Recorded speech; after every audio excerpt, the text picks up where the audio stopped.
तो hello friends, good morning. केम छो? स्वागत है फरी एक नवा व्लॉग्सમાં। तो फ्रेंड्स, આજે તો છે ને એક મસ્ત ઉપાય હું લઈને આવી ગયો છું તમારા માટે અને મારા માટે અને બધા માટે મસ્ત ઉપાય છે। એ ઉપાય હું આજે કરવાનો છું અને તમારે પણ કરવાનો છે, બરાબર? મસ્ત ઉપાય છે અને એ પણ તમારી શોભા માટે ખાસ કરીને કહું છું। સબસ્ક્રાઇબ મિત્રો છે ને એટલા માટે કહું છું। તો શું ઉપાય કરવાનો છું તમે ગેસ કરી શકો છો, અને ગેસ ના કરો ને તો વિડીયો શરૂઆતથી લઈને છેલ્લા સુધી પૂરેપૂરો જોશો એટલે ખ્યાલ આવી જશે। તો ચલો પૂરેપૂરો વિડીયો જુઓ અને ચેનલ પર ન હોય તો ચેનલને સબસ્ક્રાઈબ કરી દો, સાથે બેલ આઇકન પ્રેસ કરી દો। તો ચલો હું શું ઉપાય કરવાનો છું એ તમને આ વિડીયોમાં બતાવીશ। તો વિડીયો પૂરેપૂરો જોવી આશા રાખું છું અને પૂરેપૂરો વિડીયો જોજો, તમને ખ્યાલ આવી જશે। તો ચલો, પહેલાં તો મેં આ કટોરો લઈ લીધો, તમે જોઈ શકો છો આ કટોરો। હવે આ કટોરો કંઈ કામનો નથી ઘરે, એટલા માટે મેં લીધો છે અને તમારે તો ભાઈ બીજી વસ્તુ લેવાની છે, બરાબર? તો કટોરો મેં કેમ લીધો છે તમે સમજી શકો છો। હવે થોડો ખ્યાલ આવ્યો હશે, અમુકને ના પણ આવ્યો હોય, પરંતુ ના આવ્યો હોય એને કંઈ નહીં, વિડીયો પર બનાવ્યો। એક વસ્તુની હજુ જરૂર છે, હું લેતો આવું। તો હવે ફ્રેન્ડ્સ, તમે આ ઝાડ જોઈ શકો છો, આ ઝાડ શેનું છે? તો આ ઝાડ આંબાનું છે અને આ ઝાડને મેં જ્યારે આ તમે કાગદી જોઈ શકો છો, એ કાગદી હું વેચતા લાવ્યો હતો અને ચોમાસામાં મેં આની અંદર ગઠ્ઠો રોપ્યો હતો આંબાનો બી। તો અત્યારે આંબો કંઈ આટલો મોટો થઈ ગયો છે, તો હવે આંબો મેં તમને કટોરો બતાવ્યો ને એ કટોરામાં હું રોપીશ અને કોટની દિવાલ પર મૂકી રાખીશ, તેનાથી શોભા લાગશે મસ્ત એકદમ, તબેલાને લુક અલગ લાગશે, નેચરલ। એટલા માટે મસ્ત ઉપાય કરવાનો છે આજે। તો આ જ ઉપાય હતો, બીજો કોઈ ઉપાય નહોતો। અને આ ઉપાય તમને કેવો લાગે છે કમેન્ટમાં જરૂર બતાવજો ને વિડીયો પૂરેપૂરો જુઓ। ચલો હું મસ્ત ઉપાય કરીશ। હવે સૌથી પહેલાં આ કટોરામાં થોડી માટી ભરવી પડશે, કચરો। તો હું જલ્દીથી આમાં કચરો ભરી દઉં છું અને કચરો ભરી અને સારો કચરો ભરવાનો છે, એકદમ સારો કચરો હોય ને ચોખ્ખો એવો। તો હું ચોખ્ખો કચરો આમાં ભરી દઉં છું।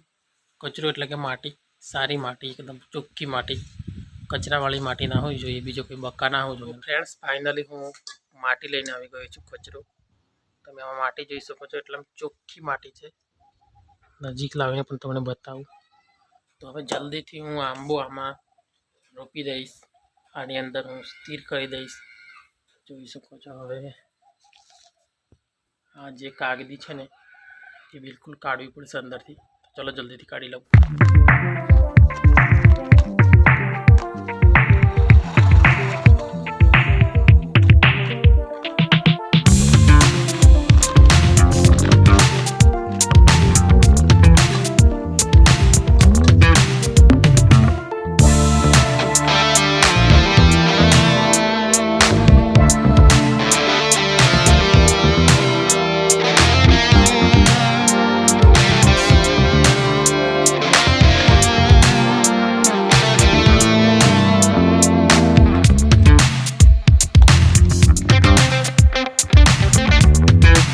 હવે કામ રેડી થઈ ગયું છે, તમે આંબો જોઈ શકો છો। મેં આંબો કંઈક આ રીતના રોપ્યું છે, અંદર થોડોક એક બાજુ આવી ગયો છે પણ વાંધો નહીં।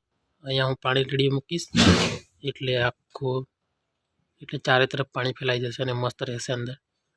અને તમે જો આવું કરો ને તો એક કામ કરજો, અહીંયા પેલા કાગદી, સારી કાગદી હોય એ મૂકી દેજો, પછી આની ઉપર કચરો નાખજો, એટલે આ વાટકો છે ને બગડે ના। પરંતુ મારે તો વાટકો કોઈ કામનો નથી, એટલા માટે મેં બગડે તો પણ વાંધો નહીં, પરંતુ તમારા માટે ખાસ કહીને કહું છું કે આવો વાટકો હોય તો પહેલાં કાગદી મૂકવાની, પછી આમાં માટી નાખવાની, પછી આંબો રોપવાનો, એટલા માટે વાટકો બગડે ના।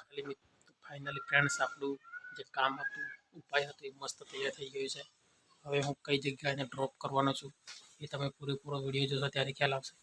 તો ચલો, કઈ જગ્યાએ હું ડ્રોપ કરવાનો છું, તો કોટની સામે દિવાલ દેખાય, તમે દિવાલ જોઈ શકો છો, એ દિવાલ ઉપર હું ડ્રોપ કરવાનો છું, કારણ કે અહીંયાથી દેખવામાં એકદમ એટ્રેક્ટિવ અને દેખવાની અંદર સારું લાગશે, નેચરલ લાગશે તબેલો, એટલા માટે। તો આ દિવાલ ઉપર મૂકવાનો છે, અહીંયાથી પવન પણ મળશે, એટલે પવનથી એનો વિકાસ જલ્દી થશે। તો જોઈ શકો છો કંઈક આ પ્રકારે અહીંયા મૂક્યું છે મેં।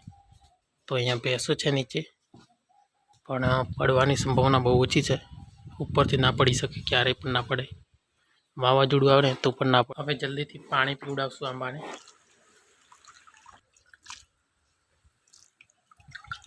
વરસાદ આવે ને એવો માહોલ થઈ ગયો છે આકાશમાં, જોઈ શકો છો। તો હવે હું પાણી લઈને પહેલાં મેં જે આંબો રોપ્યો હતો એ આંબાને પાણી પીવડાવવા માટે જાઉં છું, કારણ કે 3-4 દિવસથી એને પણ પાણી નથી પીવડાવ્યું. તો આજે પાણી પીવડાવવું જરૂરી છે, કારણ કે તાપ બહુ હતો ને આજે એટલા માટે. તો હાલ હું એક આંબાનું તો રોપણ થઈ ગયું છે અને બીજા આંબાને પાણી પીવડાવવા માટે જાઉં છું. બીજો આંબો મેં પહેલાંથી જ રોપેલો છે, તો બ્લોગ જોયો હશે તો ખબર હશે. તો ચલો એ આંબો પણ જોતા આવીને તમને પણ બતાવું કે એટલો મસ્ત થયો છે આંબો. એટલે ફ્રેન્ડ્સ, તમે આ આંબો જોઈ શકો છો. આંબો મેં રોપ્યો લગભગ કેટલા દિવસ થયા તમે વ્લોગ જોઈ શકો છો. યુટ્યુબમાં મેં કેટલા દિવસ પહેલાં વ્લોગ નાખેલો. તો આ આંબો મેં એટલા દિવસ થઈ ગયા હતા રોપી. તેને પાણી પીવડાવવા માટે હું આવ્યો છું. લગભગ 2-3 વાર તો મેં એને પાણી પીવડાવ્યું છે, પણ ત્યાર પછી મેં ક્યારેય પાણી નથી પીવડાવ્યું. તો આજે પેલો આંબો રોપ્યો, પછી આ બીજા આંબાને પાણી પીવડાવવા માટે આજે આવ્યો છું. તો જોઈ શકો છો આંબો, અને મસ્ત પાણી પીવડાવી દીધું છે આંબાને, પેલા આંબાને, બંને આંબાને. તો હવે અહીંયાથી લુક કેવો લાગે છે તબેલાને હું તમને બતાવીશ. તો ઉપર મેં આંબો રોપ્યો છે, તો અહીંયાથી લુક કેટલો મસ્ત લાગે છે જોઈ શકો છો. તો અહીંયાથી જેટલી પણ પબ્લિક આવશે ને જશે, તો અહીંયાથી જોશે એટલે બહુ સારો નેચરલ લુક લાગશે. તમે પણ આવા કામ કરી શકો છો ઘરે.